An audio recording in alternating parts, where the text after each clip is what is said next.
I thank you so much. Mine will be a short brief too. Mine is to advise, just like other speakers have said. Now we are together, we must not stop at reconciliation. The more, the merrier. It is let us not say those who have defected, let them go. No. Chairman and your team, make sure you put up a strong committee that will still go ahead and talk to those who have defected. There are still room for them to come back, and whatever that we do to them, they will still have it, because most of them may have defected because of uncertainty, and we will not, it's not everybody that can stand it. It's like I want to run an election and I'm not sure who will sign my documents to be presented to INEC. Just to reassure you that we pledge our unconditional loyalty to you, members of the ESCO, and to the party.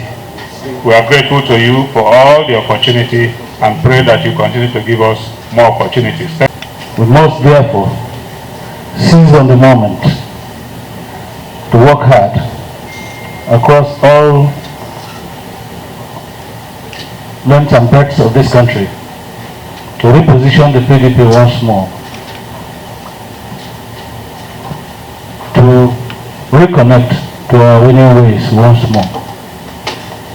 If you look at the vibrancy in faces of all Nigerians that are gathered here that are members of the PDP, there is no doubting that the PDP is on the rise again. At this stage in the life of our party, unity must remain our watchword and our highest priority.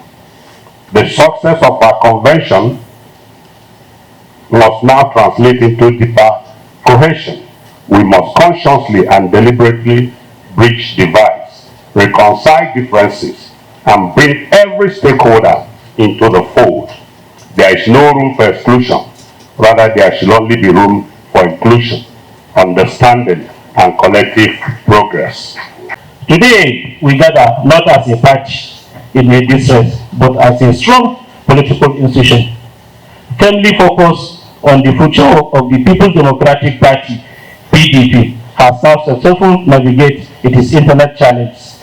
And we are fully aligned with the provision of Constitution, the Electoral Act, and all relevant guidelines as issued by the Independent National Electoral Commission, INEC.